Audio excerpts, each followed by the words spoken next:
Welcome to the Loyalty Talk, the podcast about loyalty marketing. I'm Michael Bietenharder, and I have inspiring and practical conversations with experts from the CRM and loyalty world. The podcast provides insights into current topics, success factors, challenges, and trends in loyalty marketing.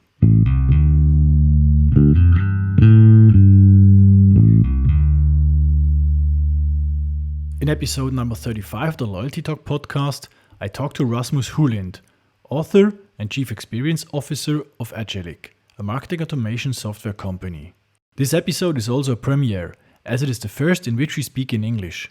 In the Loyalty Talk, Rasmus gives a definition of personalization and explains the concept of the Bowtie of Personalization, which is the framework of his book Hello Firstname. We also talk about how personalization and customer loyalty work together, what the biggest challenges are for companies and how they can master it, and what changes in personalization with generative AI. Rasmus also shares his favorite examples and gives advice on how companies can get started with personalization.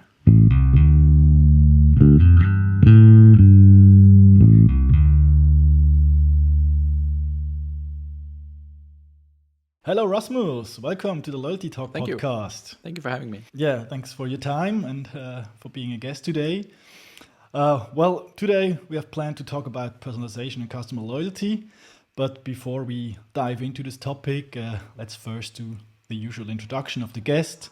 So could you say a few words about yourself, Rasmus, and your career, and also a few words about Agillic, the company you're working definitely. for? Yeah, so first things first, my name is Rasmus Houlind, and I am Danish, as you might be able to hear. I've been working with agencies, mostly actually in my career, before joining Agillic, which is a software company.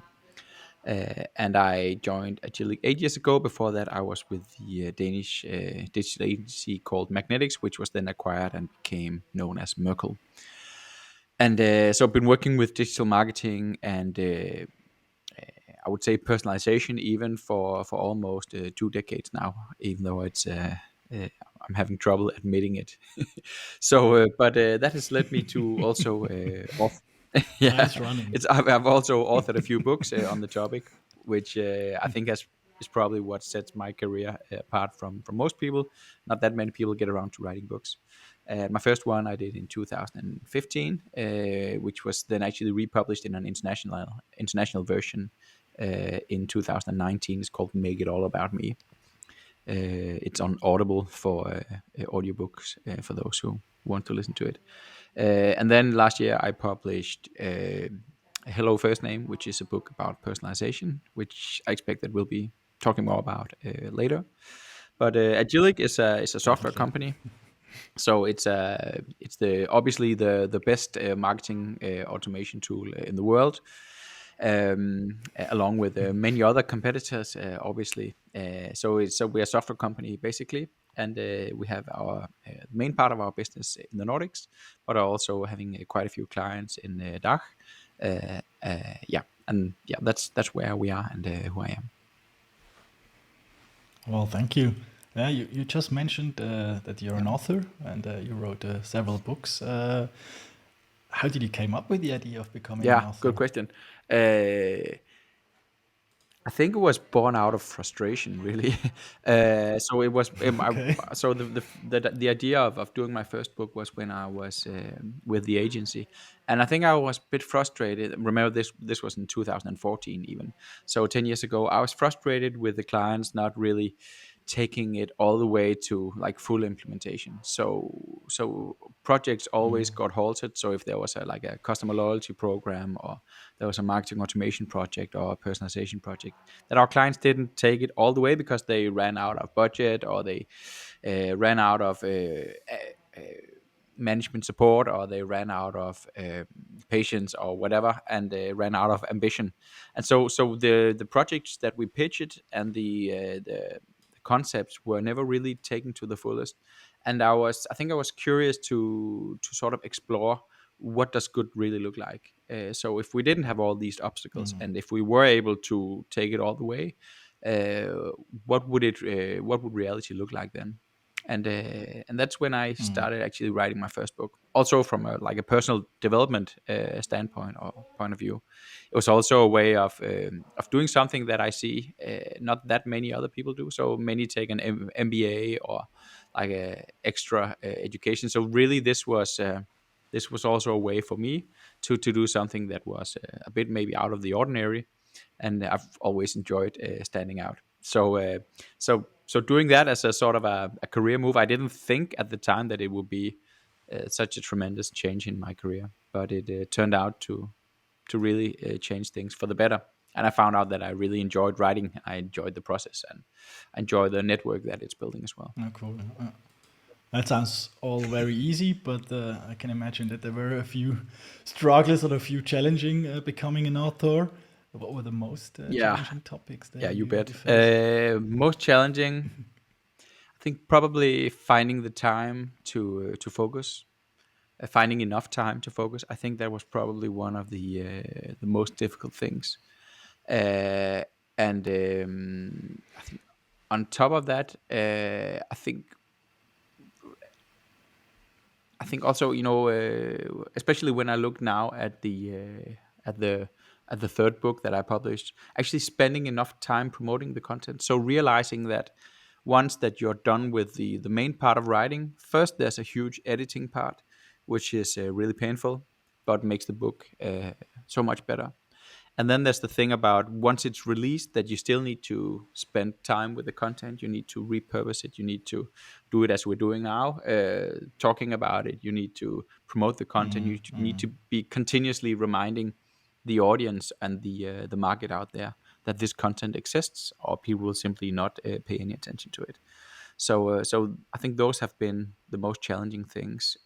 Here, I mean, it becomes easier, obviously, because now I realize that I need to spend a lot of time on the editing part, and I realize that I need to promote the content more. And I think especially with the last part, it just become so much better. Also, the last book was the book before this book was released in 2019. I don't think if you can imagine a worse time to publish a book. So just before COVID-19.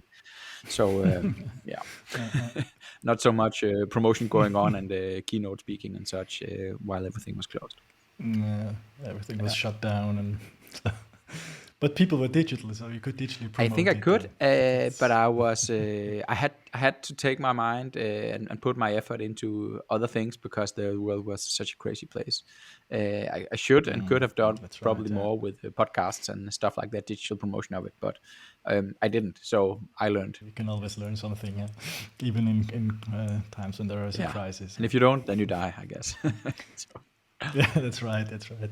Uh, and what role does the podcast play in promoting your book? yeah, Is it like a promoting tool, or is it a marketing tool, or is it more like special content I or think it additional serves content? many purposes.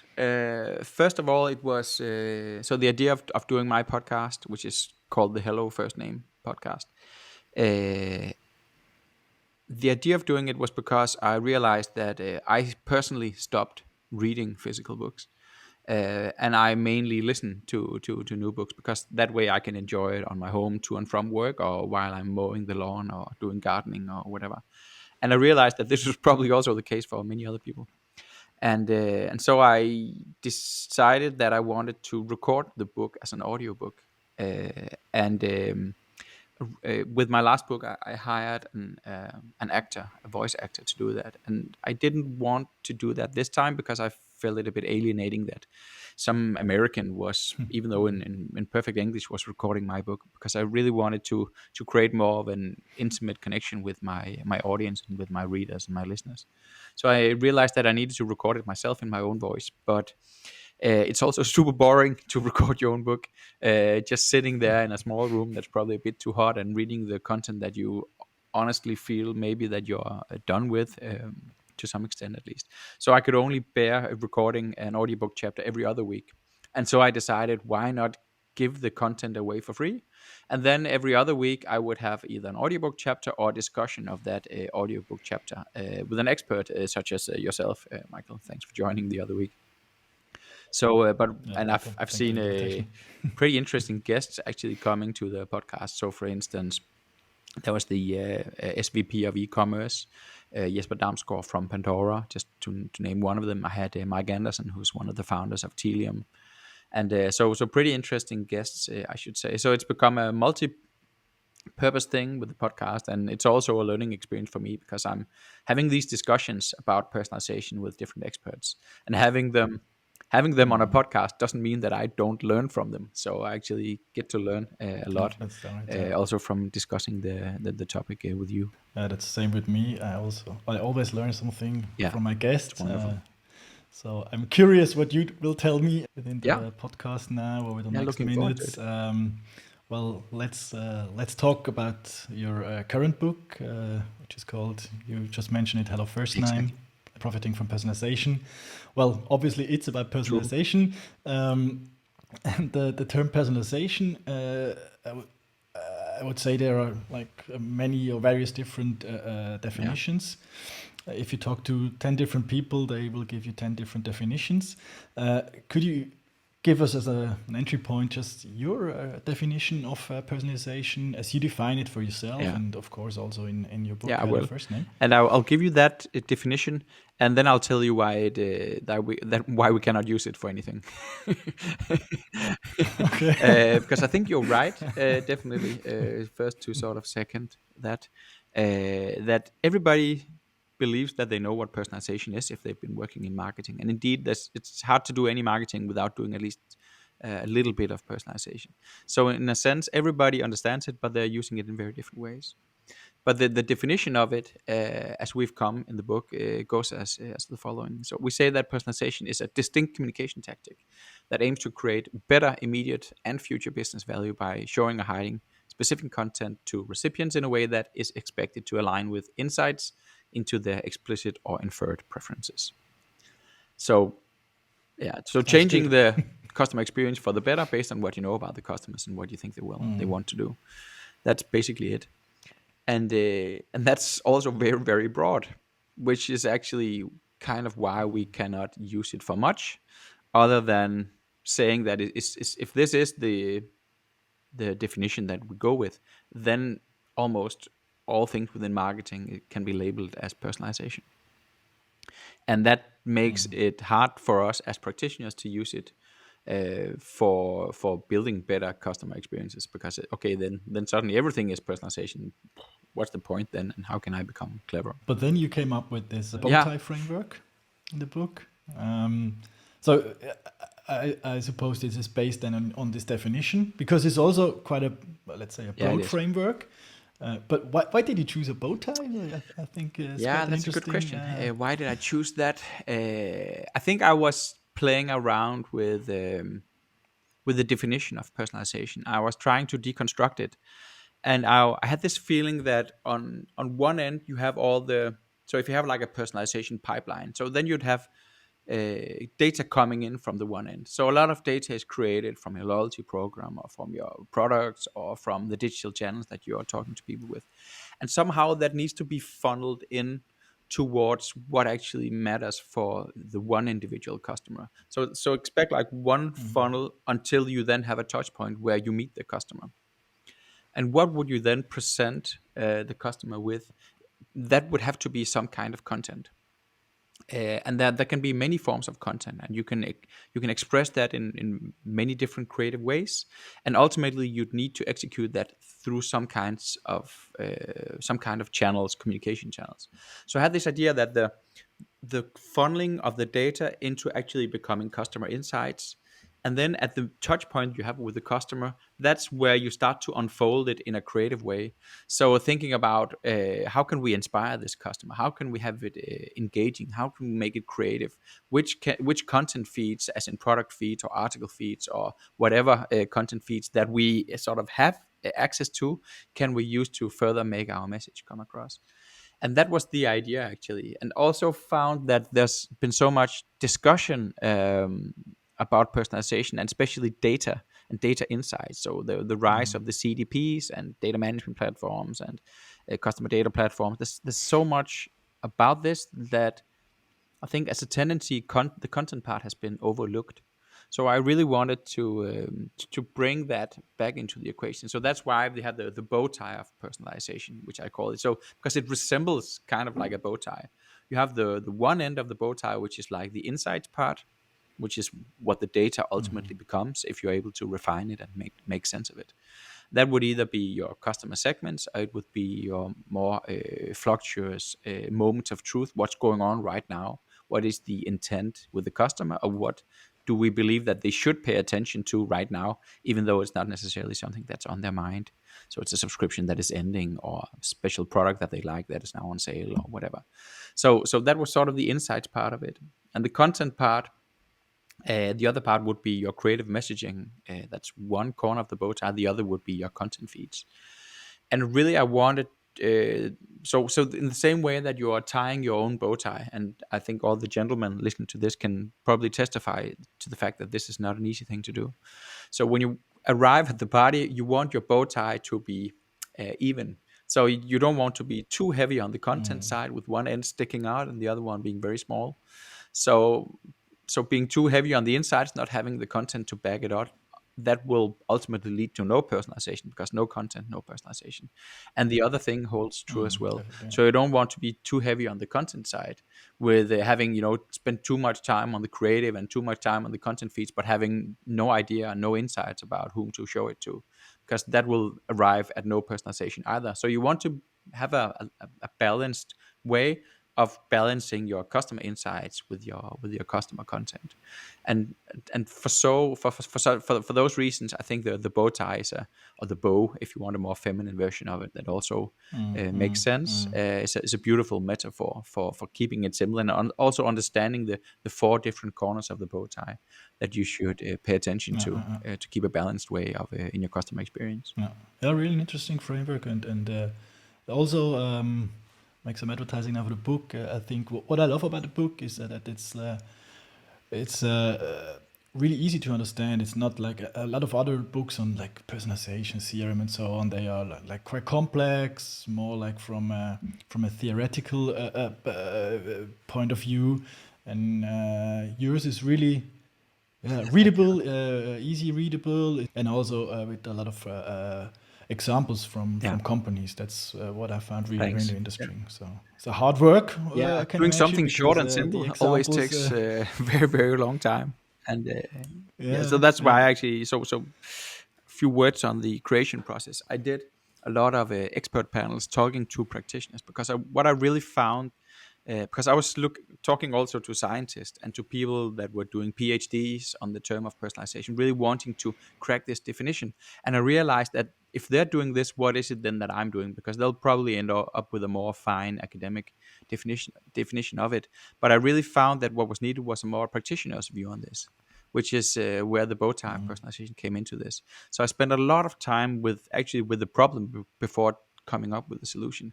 So I wanted to make the bow tie a tool for practitioners, where they can look at different personalization projects and really find out what to focus on and what to emphasize when they are going into, for instance, making a big campaign and wanting to personalize that, or working with marketing automation. What is it then that you should focus on for making the customer experience as good as possible there? Or if you're working with, for instance, on-site website personalization or in-app personalization, what is it then that you need to focus on in order to maximize the profit from your efforts? And that was the idea. So creating this tool that is really plastic for practitioners to use, and where they can have unambiguous conversation about what personalization is, and not misunderstand each other, being able to have conversations about this with their colleagues, but also talk unambiguously with senior management, for instance. Yeah, you just gave me a few topics now to ask further questions. First, I have to decide which one's the next. Maybe speaking of like examples or companies, yeah, you have a lot of expertise. You said before, like 20 years in the market, and also you for your book, you talk to a lot of different companies. You did this, as I understand it, like you did this Yeah, focus groups expert panels. with experts from companies. So you've seen a lot of examples in companies. When you compare the DACH region, like Germany, Switzerland, and Austria, compared, for example, to the Nordics, which is your home turf, or to other markets like UK or so, where you see the DACH market compared to these other markets when it comes to Yeah, personalization? that's a good question, and maybe also a bit dangerous one. So not really not trying to offend anyone here. I do believe that the best companies in the UK are doing really well in terms of personalization because they've been working with this for so long. So ever since the Tesco loyalty programs, I think even back from the 80s and maybe even before that. So they've been working with personalization for decades, and they also have the scale to create really good stuff just by doing actually small things. But they've been working with this so far so long that they're actually probably more advanced than most countries. What I realized is that the in the Nordics we don't enjoy the same amount of scale on our loyalty programs. So what we need to do in personalization and within loyalty is that we need to be super efficient. So really making sure that the juice is worth the squeeze, so to speak. And that's why I think the Nordics is a brilliant market or a brilliant region for really finding out what is it that works and what should you do before that. And that's kind of what I have baked into the Hello First Name book. And when I then compare that to the German market, I think that the German market has the same advantages of scale as the UK has, and even as the US has. On the other hand, I think there's a higher degree of consumer skepticism within Germany, and that has somehow made it. I mean, I think that the Germans have gotten into this a bit later than, for instance, the UK has, with good reason, because really wanting to do things right and not freak people out and not and really taking those marketing and those data consents seriously. So that's actually a good thing, but it also means that the level of personalization that most Germans would probably experience from the brands that they love probably has a tendency to be a bit lower than what you'd see, for instance, in the Nordics and in the UK. So, but I think important thing to stress is that really I think that is anchored in a sound consumer skepticism and in data privacy, which is essentially a good thing, and what keeps Europe Europe. So on that note. No. Yeah, and I think I would agree with the points you mentioned. And I think Switzerland and Austria, the other two countries in the DACH area, they have the similar Yeah, probably. problems like the Nordics. They don't have that Yeah. scale. They are smaller countries, so you have to be really Yeah. efficient. Yeah. So would you say like scale is the most important thing when you talk about personalization, or? No, I wouldn't say so. But depends on what you want to do with personalization. I mean, scale is obviously fantastic when you want to earn money from personalization.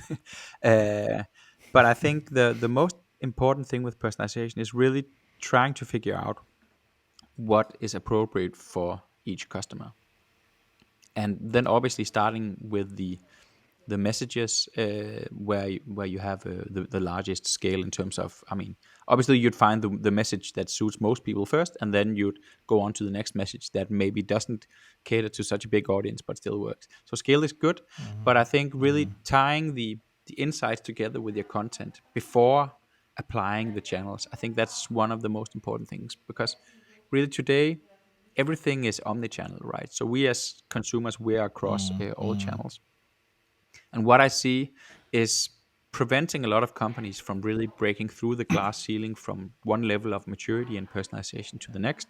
So, for instance, going from simple product recommendations on site and simple hello first name personalization in email newsletters, really breaking through to the next level is really about making sure that you connect the insights with the content before you, yeah, don't build that into a channel necessarily. Have that at sort of an omni-channel level, because that will allow you to scale across different channels. So if there's one thing that's for certain, is that you won't be able to meet all customers in one single channel. It's not like the old days where you can just put everything on TV Yeah, commercials.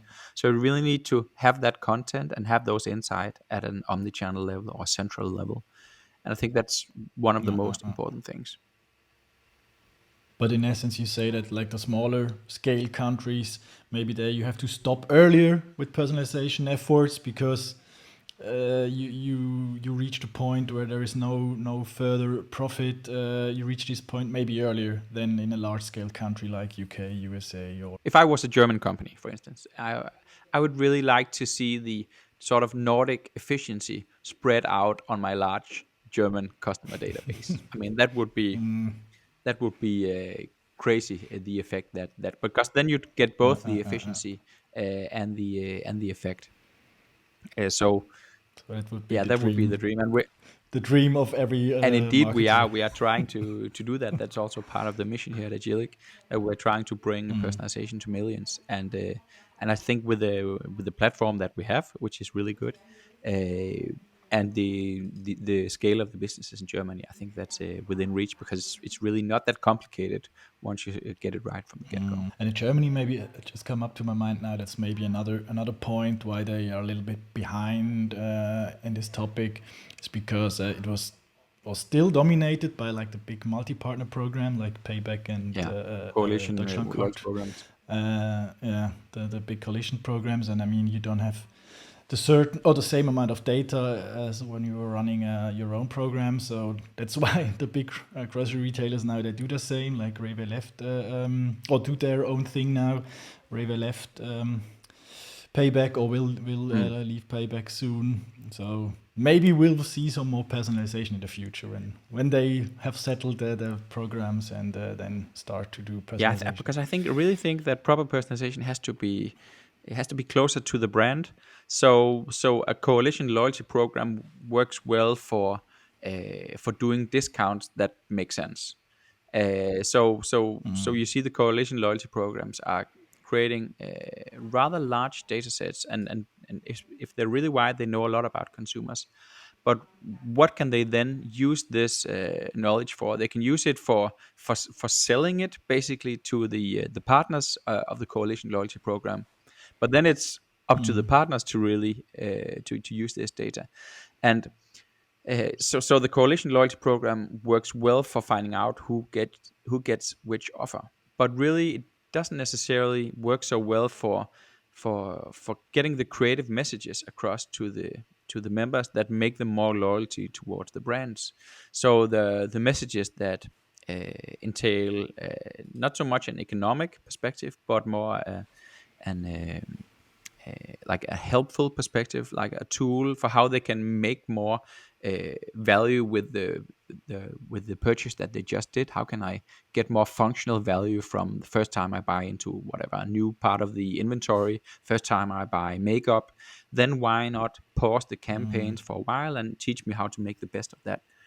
So functional value, or it could be experiential value, where I can get more experiences with the brand. So if I am say that I'm a loyalty member of Quicksilver, then I can earn points for every wave that I ride, and I can use those points or save up, earn the right to actually have more experiences with Quicksilver that are related to surf and such. I don't think you'd see that from a coalition loyalty program, because it's too far from the brand, and so it may be good for handing out the right vouchers, but not necessarily for actually creating that brand loyalty, that emotional loyalty that I think that most brands are really chasing these days. That's a good point, a valid point.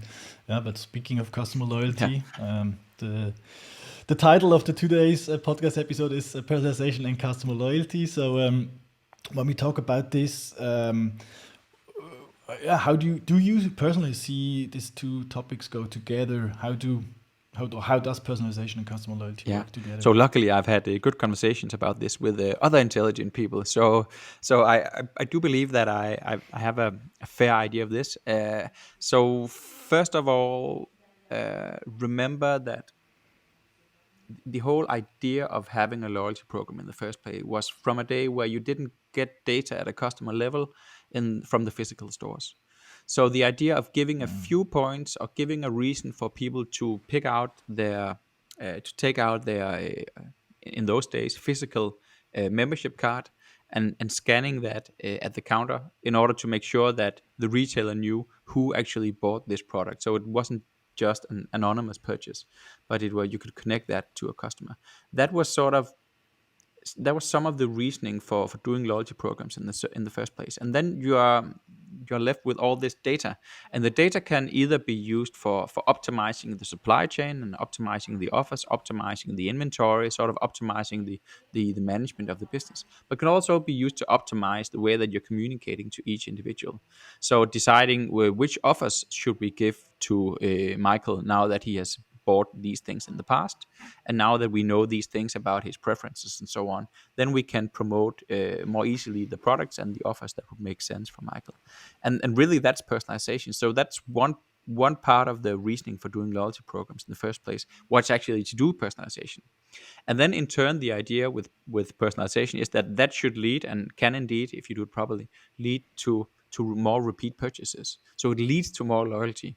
So that gets the flywheel spinning, because if you then have more purchases, that would create more data, and then you can personalize further and so on. So it's really a positive spiral if you are able to play it right. Like, so really, you have to look it from both sides, and it goes together Yeah, from and one thing both feeds ends. the So, other, and so it's like a positive loop. definitely. When you think about your own personal experiences, what's your own favorite example of personalization that you've experienced as a customer so Yeah, far? I'll mention I think two. So first one that I've actually experienced as a Hmm. consumer is one of it's a health and beauty retailer here in Denmark called Matas, uh, and they have a wonderful loyalty program, and they do indeed know a lot about their customers. And for instance, they know which products that people generally tend to buy again and again. So products that are more eligible for repeat purchases. So that could be vitamin pills, for instance. So so they'll be looking into their database and seeing who is actually buying these products that are eligible for recurring purchases, and they'll be promoting the opportunity of signing a subscription for those particular products.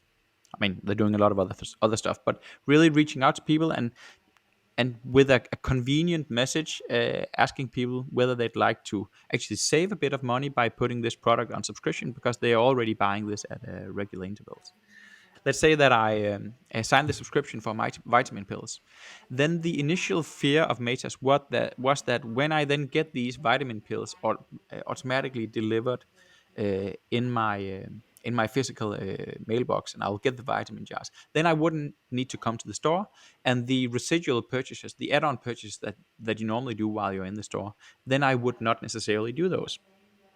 So what they decided to do is to put in some service communication before they're actually shipping the monthly shipment to me, saying that, listen, Rasmus, right now we're ready to make your shipment of vitamin pills, and while the cardboard box is still there and it's open, why don't you add some of the things that you normally buy in there as well? So in that sense, it's a proactive service message, which so I'm led to feel comfortable and safe, and acknowledge the fact that my goods will arrive, but I'm also asked to put in stuff that will make it further convenient for me. Uh, and they get this additional upsell that they might have otherwise missed out on if I didn't show up at the store. So that's a really nice example. So they also do like kind of recommendations. So like this product could fit your Obviously, yeah, taste, yeah. or So it's not just any products that they then personalize and ask me to mm, put in the basket. It's a mix up of stuff that I bought before. It's a mix up of things that I could be buying and could be interested in, and then also just small items that will, sometimes there's the small items that you leave at the cash register because people just, okay, yeah, let me just add some breath mints, or let me just add some toothpaste or whatever, that'll just sneak into the basket really easily. it's really really nice example, and it also shows that it's not always about like hard selling, because you said it's like kind of a service Exactly. Yeah. message. You as a Yeah. customer feel that it's like Yeah. a service message, because they are Yeah. thinking of you, like you're packing your box, and you want to have additional, or you could need additional products. And it's even But sustainable because they are yeah, it's not this classical hard exactly, selling and it approach. works. Yeah, Works fantastically. So the other example yeah, it's really was nice. one that I saw that Discovery Networks slash HBO did in actually in Sweden.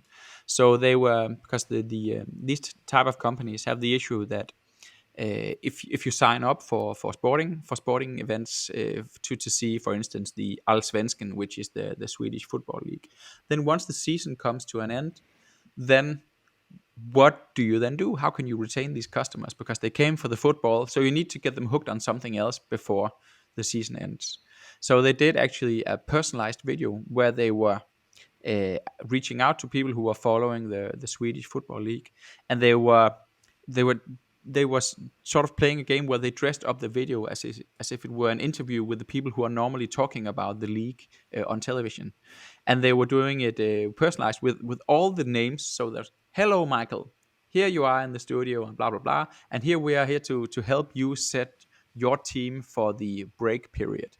And then the team was made up of TV shows that they wanted to recommend you to watch now that the football league was on break. So trying to do that cross sell in a fun and inspiring and untraditional way, I think that was a brilliant way of working with personalization, because it also had the idea of humor and surprise, and it was really tied into a core moment of truth in the customer experience. Yeah, and it also shows that personalization is not only about product recommendations or like individual product offerings. It's also a lot about classical marketing, like Exactly, yeah. creativity, the Yeah. right Going messaging, back and to so my point about on. the fact that content has been neglected. Now it still has to be engaging and fun, Yeah, and definitely. never forget the content part of the bow tie there. Yeah. I think this is one of the points which is often missed, or which a lot of companies don't do really good. They are focusing on the like more the technical Exactly. stuff, like data and how do I do the right personalization of offerings, for example, but not on the creative part, like the classical or traditional And I think marketing now's the part. time, honestly, because there's been, I mean, it's still a challenge to get a proper hold and management of your data. It's still a challenge, Definitely, but I also see that it is. I see the light at the end of the tunnel, because that is clearing up, and we are getting more and better control of our data. And I think even that GDPR has made a huge favor towards personalization, because it's been, it's. I mean, it's. You're obliged by law to actually comply with GDPR. So indeed, many companies have much better control of their data than they used to have. So that's good. But then there's the other challenges as well. So there will be some people are under investing, for instance, in the human resource side of things. So they don't, maybe because they don't sell the hide before they shoot the bear. So really trying to make that business case and see, okay, looking at the ones who are best in class, how much extra should we be making if we were to actually have proper personalization in place, and then calculating backwards to see how much can it take for us? I mean, how much should we invest in this to make sure that you don't only invest in the tools, because there are a lot of tech vendors that will tell you that if you just invest in the tools, then money will come out automatically. But I have yet to see, the marketing automation that will automate itself, or the personalization that would personalize itself. To really take it seriously, that you have to invest in the people who can actually do this, both from a data and insight point of view, but also in the content side of things. So and not all these people you'll be needing um, like full time or forever. So as you progress and as if you've established your platforms, then maybe you don't need to have these people in permanent positions. So that's why it also makes sense to see how you can employ agencies, and to really to leapfrog and make these investments come to fruitful personalization more quickly. And I think a lot of people will be looking at the project cost from an agency, and maybe they'll be, we don't have the money for that. But really, if you've done the business case properly, then you already know what kind of money will be coming out of this. And quite often, there's plenty of money for both software and for headcounts, and also for the money that you'd be spending with agencies. In my experience, it's similar as you described. Is if I got it right now in a nutshell, you said that the investment in technology is not the problem, and the technology itself is often not the problem. It's more like people skills, which is like the problem, and also maybe the content. Maybe this goes Yeah. together with people and skills because they have to do the content or to produce the content. This is often more the problem with companies why they struggle or why they don't proceed that fast Yeah. in personalization. Exactly. Yeah. I mean, you imagine this as like two halves of the brain, and one is the inside side and one is the content side. So I know I'm reflecting. I'm going a bit away from the bow tie metaphor, but imagine that you met someone at a party and they were extremely insightful, but whenever they spoke, it was completely mechanical and only in non-inspiring and non-fun ways. That would come across as super creepy. Someone that knew everything about you and who showed it to you, but the way that they were communicating was iffy and not personal and not fun and not engaging. It would be a very short conversation because you wanted to run out the door. Or the other half where you met someone who's just talking about inspiring stuff and fun stuff and what, but never listened to you and never paid any sense to what was interesting for you. That would also be maybe a fun conversation, but still a short one because you'd quickly become bored and you wouldn't feel acknowledged. So really, that's where we need those two ends of the bow tie to come together in order to create those experiences where you'd actually want the customers actually want to stay with you because they're feeling that they are being heard and seen and they're being valued and they're being acknowledged and spoken to as the individuals they are. Well, slowly we're coming to an end. I have maybe one, not the last question, the second last, but one topic which is really omnipresent at the moment. I'm talking about Yeah, generative AI, which is really, or which became a really huge topic in especially the last 1.5 to yeah, two super hot years. topic. What do you think personally? What changes in personalization with generative Yeah, AI? it's a really good question. So first of all, I think it's important, and you already did that, to sort of separate generative AI from normal AI. So AI has been with us for many years, and it's been fueling part of personalization from actually generating the insights. So it's been AI has been used to, for instance, generate the segments or even suggest the segments based on different like behavioral segmentation or making like sort of algorithms or propensity scoring for which customers resemble which personas the most and so on, or really trying to figure out what is the churn propensity for each customer, or what is the potential for one customer to buy into a new part of the assortment or whatever. So really, that algorithmic part of it, the predictive analytics part of that, has been working for us for a long time. Even also putting together the right ranking of products on the homepage. But the last part of the bow tie, which is the creative messaging, we haven't before seen actually AI helping us to create that. And that has been sort of the content problem. Because if you want to say that you have a campaign and you want to present that in many different ways to different audiences or different segments, then you'd have the extra cost of actually building these different types of content, whether it be like images or video or text. And now that is actually possible. You can use generative AI to create at least a draft, something that is very will fast get you from 0 to 90 kilometers an hour. But if you want to run 120 miles an hour or kilometers an hour, or 150 even on the German autobahn, then then you probably need to take it the last round by yourself. So I think that the dream here is that eventually the personalization can run on autopilot, at least for some parts of the customer journey or some parts of your marketing automation. So you wouldn't only brief or prompt the generative AI based on your segments and based on your moments of truth and your goals with each end customer. But you'd simply brief the or prompt the generative AI with the full data set that you have for individual, and making the Gen AI decide what to say to them and how to say it and actually say it. And So, so I think that's the dream, and I think that's a target that we'll gradually come closer to. But I also see, so if this is in the self-driving car of marketing, then I think it's worth sort of also thinking about for how many years have we actually almost had self-driving cars. We almost had That's them right. for Yes. quite some years now because we really don't want to see that traffic accident happen where the AI is to blame and then who really gets the blame.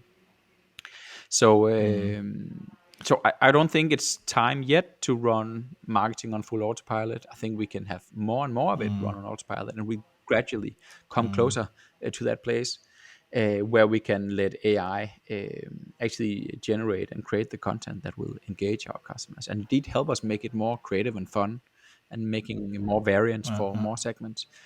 But full autopilot, I don't think we'll see that just yet, but hopefully we'll get closer to that. And I'm personally super psyched about the opportunities that we're getting, but also we're having a holding back with a bit of skepticism. I don't really want a traffic accident, Yeah.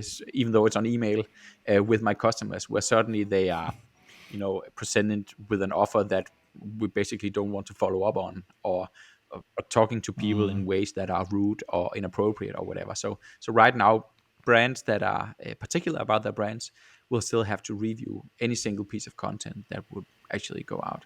So that's where I see Gen AI happening. But as I mean, we also have clients in that actually, for instance, having Gen AI record or actually write the copy, a completely unique copy in abandoned basket emails, depending on what they know about a customer and what they actually left in the basket. So indeed, some things can be put on autopilot, and that is happening now. So yeah, That's interesting. Yeah. But when I bring it back to what you just said, bring back to your Bowtie framework. So you say the left hand side, like the yeah, data insight side, this was there a long time ago or since many years. Like this is the classical, classical predictive yeah, AI part, which comes in there, and now Gen AI is coming on the on the right hand side, like on the yeah. content hand side, Especially and the top right, it's because the interesting. content is already produced for the content feeds. The content is already there. That's the whole idea of content feeds. So That's that would right. be Yeah, your product that's right. Yeah. recommendations or article recommendations in a news site, or the songs that Spotify comes up with in a custom playlist or whatever. So that is, the content is already there. So you don't need generative AI to create that, but you need Gen AI to create the content that is the messages, and that's what Gen AI can now help with. Okay, now really coming to the last question and slowly to an end of the today's episode. If you have to do some recommendations for your clients, for some companies, what be your like most important recommendations for a company that wants to start with Yeah. personalization? That's the answer is long, and you could write a whole book about that, and I actually did. Yeah, first of all, so ask yourself: do we have the prerequisites for actually succeeding with personalization? So, depending on where you are as a company and how much customer data you have available, how frequent your customers interact with you, and whether you actually either already have or you have the opportunity of getting to know your customers through data collection. If that isn't the case, then fix that thing first before really investing a lot of money in personalization technology, for instance, and in personalization consultants and whatever. Uh, Also,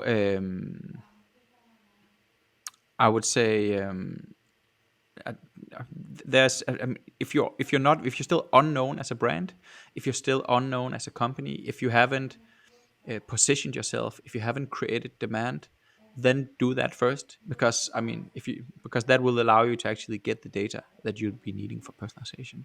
And even before that, make sure that you have your proper go-to-market fit dialed in.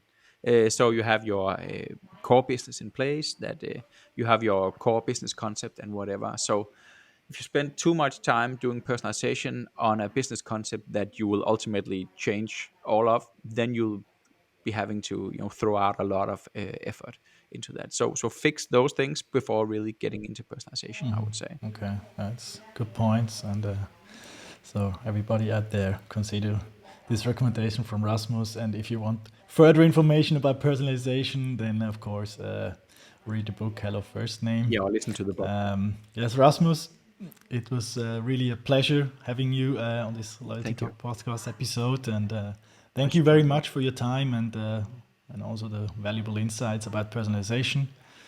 and we'll see you Thank you, soon. Michael. Thank you, Rasmus. Goodbye.